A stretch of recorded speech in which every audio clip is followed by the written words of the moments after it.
He was dressed like a bloody pixie.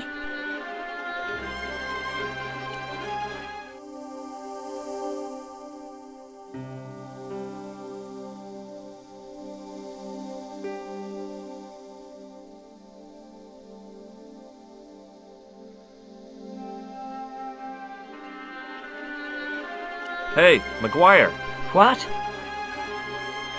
Did this pixie have a scar on his cheek? I couldn't see. He was wearing a stupid mask. Are you a special agent? Sorry to disappoint you, kid, but I'm not. Did Fitzgerald drop anything when he was hit? I didn't see. It all happened so fast. Maybe the package fell somewhere out of sight. What do you make of this, kid? Hey, that's one of Leary's towels. He'll skin you alive. That old windbag doesn't scare me. Anyhow, I'm only borrowing it. You're pretty cool, mister. For an old guy. See you later, kid. Okay, mister. The plastic cover had been smashed and broken away, revealing a switch.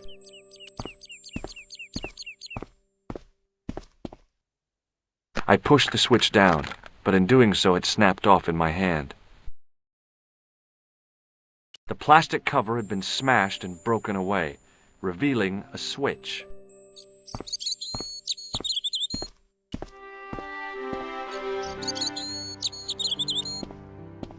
The farmer's craggy face was set in a mask of aesthetic appreciation. His feet were set in a pair of manure-caked boots. Hi, do you speak English? Well, no, what if I was to say no? An implication of cognizance shrouded in denial. A pretty poser of a paradox indeed. I gave him the look I'd perfected when I was 12 and was going to be the greatest hypnotist of all time. It was a killer. Are you attempting to hypnotize me, or is it the constipation you're suffering? I was a little out of practice. What can you tell me about the castle? Not much, I'm sorry to say. Most of its history is long forgotten. Ah, but if these old stones could only speak, what stories they'd tell. Stories to make your toes curl and your blood run cold. You know, this castle is said to be over 600 years old. Have you seen Professor Pegram? No, he's packed up and gone. Do you happen to know where? Back in England, I suppose. Did you happen to see a red sports car down on the road? I caught a glimpse of a flash of red on the hill and heard the racket. Sure, it was an awful noise. A sports car, you say? A Ferrari, to be exact. A racing car? And what was it doing here? The poor fella must have been lost. Does this tool mean anything to you? No, it doesn't. Is it used on sheep? No, it's for lifting the covers off drains. Never. How? Well, the end of the tool fits into the hole in the cover. They'd slip out. Angles are wrong. You'd never do it. I have. I did it in Paris. Do you recognize the man in this photograph? No, but I wouldn't trust him. His eyes are too close together. Does this false nose mean anything to you? You're a circus clown. What do you make of this tissue? That's a sorry sight to wave about in public. Do you recognize the name on this card? I can't read that little writing. What do you make of this matchbook? Seems ordinary enough to me. Have you any use for this towel? Whatever gave you that idea? Oh dear me, no. Would you like to shake my hand? What is this? I don't do that mail bonding stuff. The driver of the Ferrari was involved in an accident. Is that so? Yeah, he knocked somebody down outside the bar. What an idiot! How could a thing like that happen? He was traveling too fast. So fast he ran right under the car? I mean, the car was traveling too fast. But you'd have thought the idiot could have heard it coming. Maybe you know the guy who was hit by the Ferrari. His name is Sean Fitzgerald. Oh, I know him all right. That's me nephew, the idiot responsible for the stacking of my hay cart. Was he killed by the car? Oh no, but he has been abducted. Well, that's a relief now. Aren't you going to look for your nephew? What for? From what you say, it's too late. Well, you could report the matter to the police. Better not. Besides, what could they do? Well, they could mount a search. They have only the one bicycle between them. In a question of superior acceleration, I put me money on the Ferrari. I think you ought to know exactly what Sean has gotten himself into. I'm not sure I want to know. But you're his uncle, his own flesh and blood. You're right, but what can I do? If I'm not here to guard it, some idiot might try to climb the haystack. What a moral dilemma. Stay here and guard this potentially lethal agricultural construction, or to go off in search of the prodigal nephew, the very man responsible for said hazard? It'll need some thinking about. Why, there's no problem. You're right. Why didn't I think of it before? We'll demolish the haystack. You don't have to demolish the haystack to go look for Sean. I'll stay here in your place and warn anyone who's silly enough to climb it. Marvellous! I think I should start me inquiries in the bar.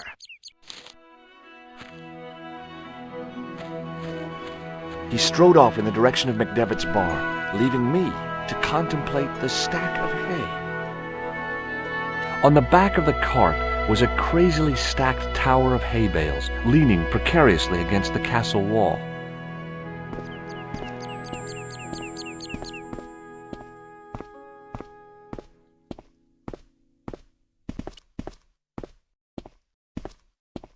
The gates were made of solid, age-blackened wood. Pushing with all my strength got me nowhere. They didn't budge. I really need to start working out.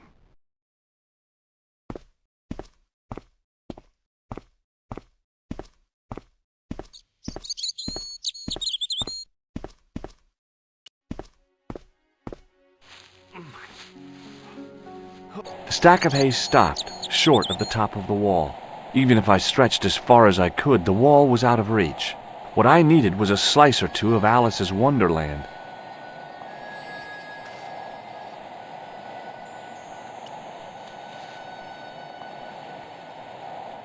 There was a narrow crack between two of the stones where the centuries-old mortar had crumbled away. I pushed my fingers into the narrow crack. It went back several inches into the rock.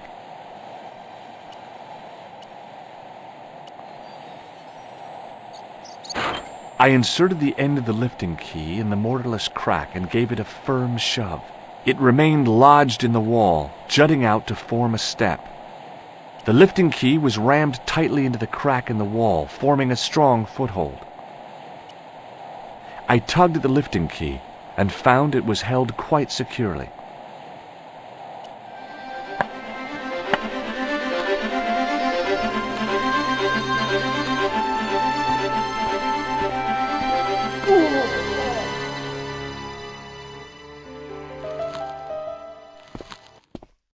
It was a rusted piece of iron, maybe part of a plow or something.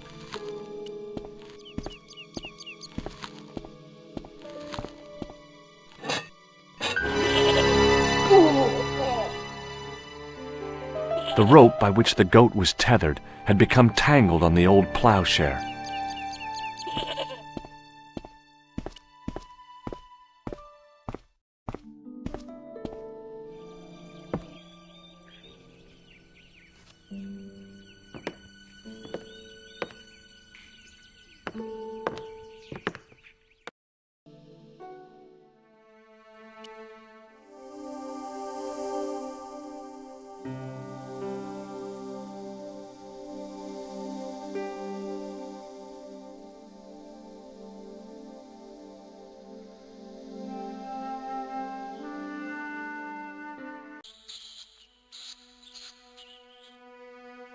There was a pattern of 5 holes arranged on the wall.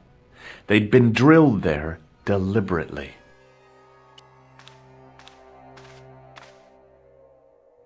I placed my fingers and thumb into the holes in the wall. Nothing happened. Behind the altar was a carved panel decorated with animals, birds, and plants.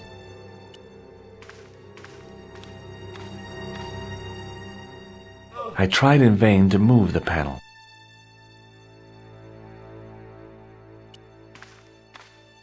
The sack contained a fine white powder. As I dipped my fingers into the soft white powder, I realized what it was. Plaster of Paris. I'd used it in kindergarten to make casts of animal paw prints. It was a handful of plaster left in the castle by Pegram's archaeology team.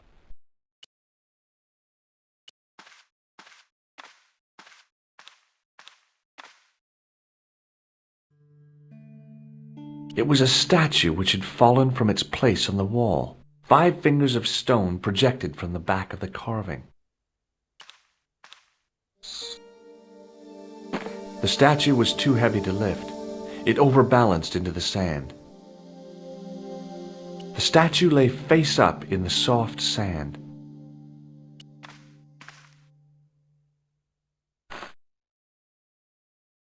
As I swung the stone upright, I noticed it had left a pattern of holes in the sand.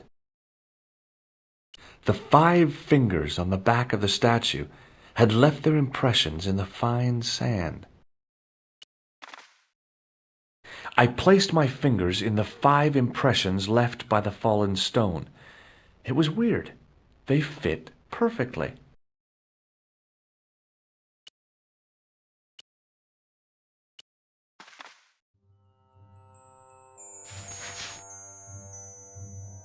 I sprinkled the plaster on the sand until the holes were filled. The patch of sand where the statue had fallen was covered with a dense sprinkling of plaster. I smoothed the plaster level with the sand. It was my first experience of home improvement.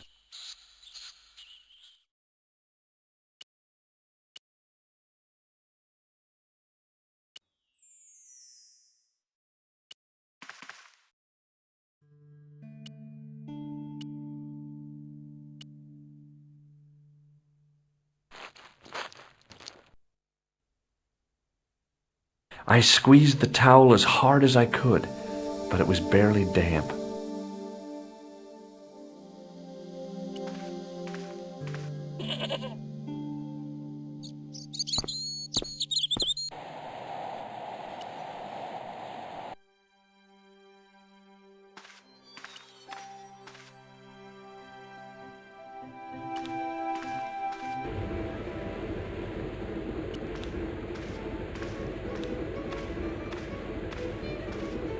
Excuse me, Mr. O'Brien.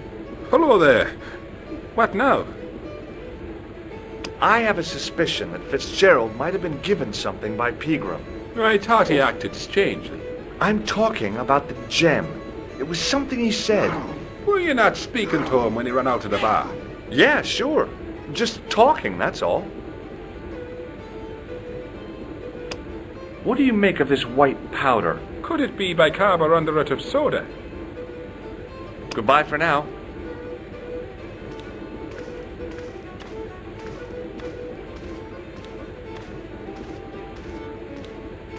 Hello again. What? If I was a woman, I wouldn't think much of a wire necklace. It's not made for a woman. I've got my sights on tastier dishes than women.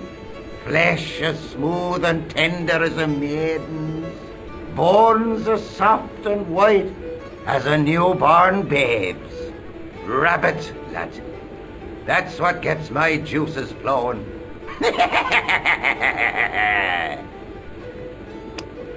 What do you make of this white powder? Ah!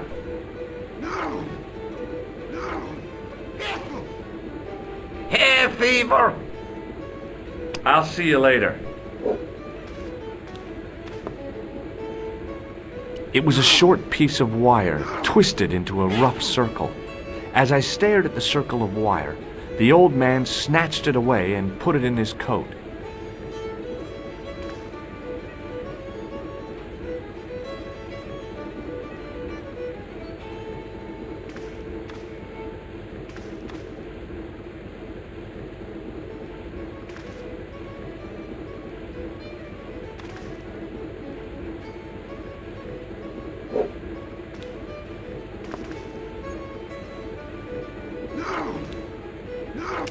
As soon as the old guy looked away, I grabbed his piece of wire.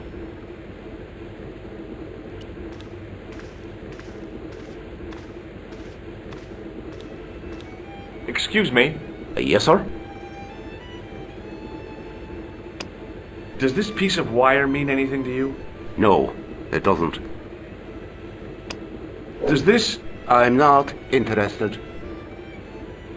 May I have another beer, please? Certainly, sir. Same again? Yeah, please. How is this stuff made? That's the secret of the master brewer, sir. Each barrel is lovingly manhandled in time-honoured fashion, suspended on skillfully tied ropes of the finest hemp, lowered into the cellar utilising the forces of original gravity, like manna from heaven. I'm sorry, but the pump appears to be broken. I could fix it for you. I don't think so. This is a job for a professional electrician. Oh well, at least the glass washer is still working. It's not my idea, is it?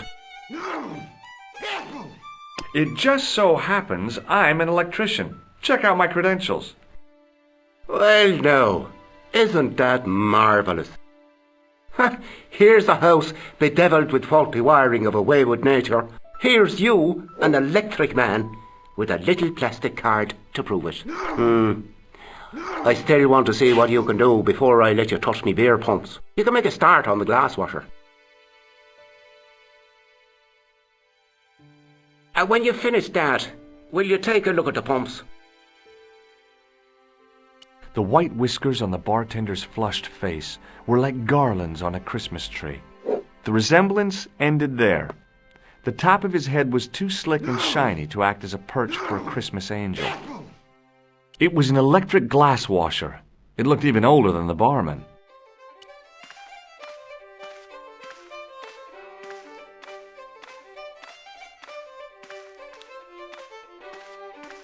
I couldn't see anything obviously wrong with the machine.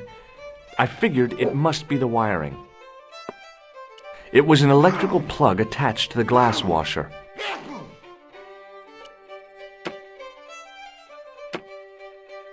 I used all my knowledge of electrical engineering to examine the plug.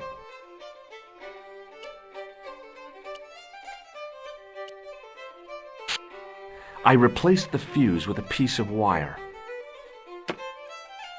I knew it was dangerous, but I was desperate enough to disregard everything I knew about standard safety precautions.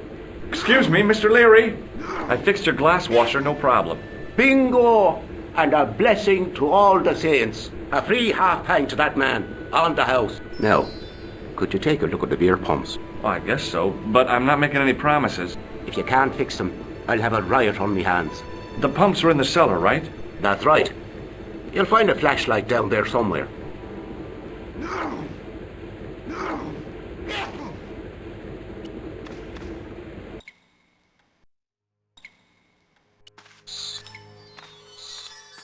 It was the lever which locked the trap door.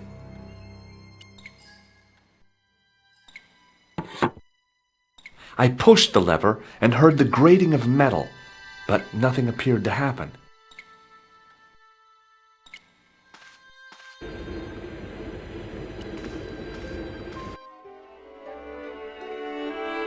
It was a trap door in the sidewalk.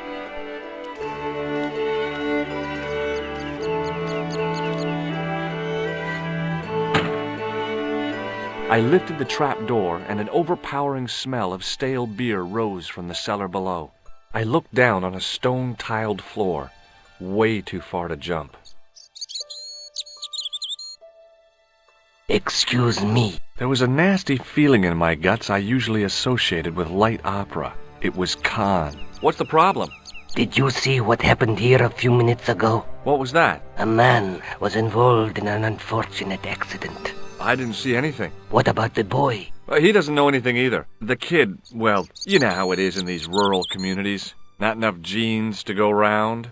I prayed McGuire had the sense to keep his mouth shut. Was the guy hurt bad? He's been taken care of, but he thinks he dropped a small parcel. You didn't happen to find it, did you? If I had, I would have taken it to the police. Of course. Thank you.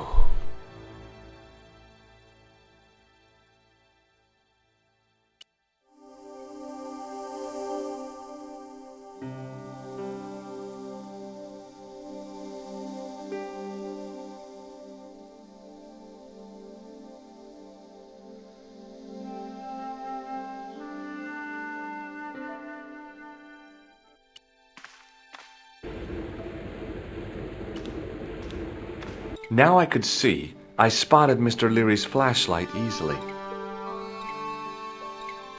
Then I noticed a flash of light, something sparkling beneath the open trap door.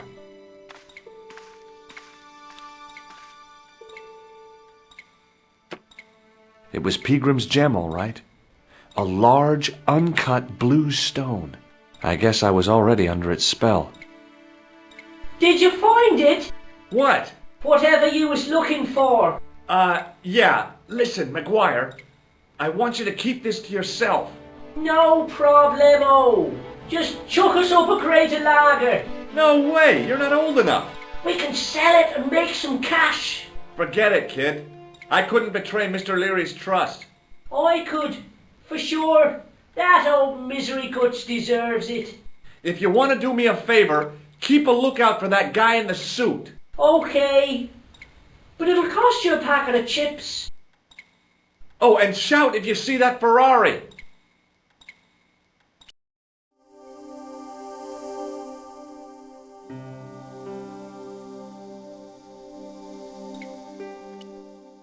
It was the barman's flashlight. It was a large blue gemstone.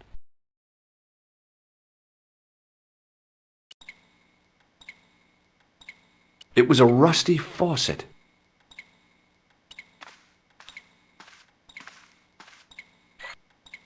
The faucet creaked, coughed, and spewed out a stream of rusty-colored water.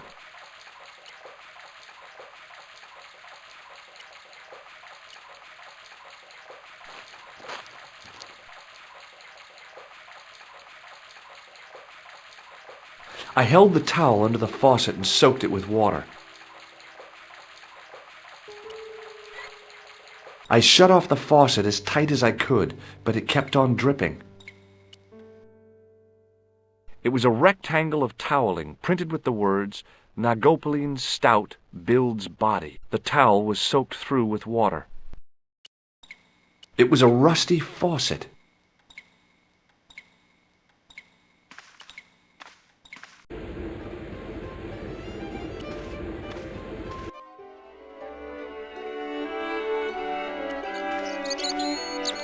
Hey, McGuire. What? Do you know what this white powder is? No. What do you make of this, kid?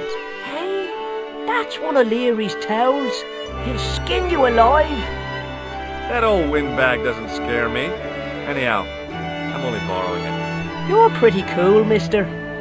For an old guy. What do you think of my flashlight? It's a torch. That's what we call it on this side of the Atlantic. Want a closer look at the gem, McGuire? You'd better hide that, mister. What if the pixie comes back? You'll be in trouble then. I don't believe in pixies. Underneath that costume is a psychotic killer. Smart. See you later, kid. Okay, mister.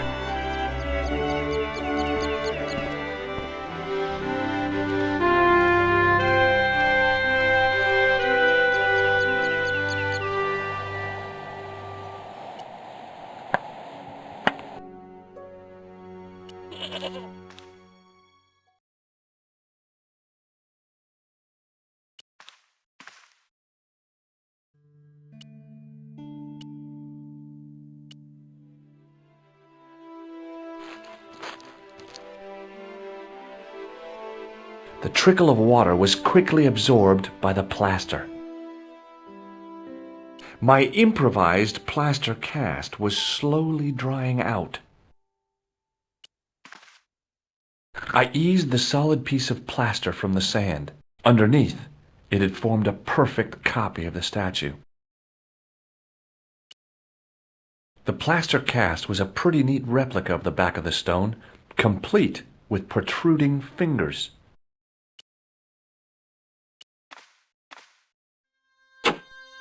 The hardened plaster cast fitted snugly into the 5 matching sockets. There was a soft thud, then silence.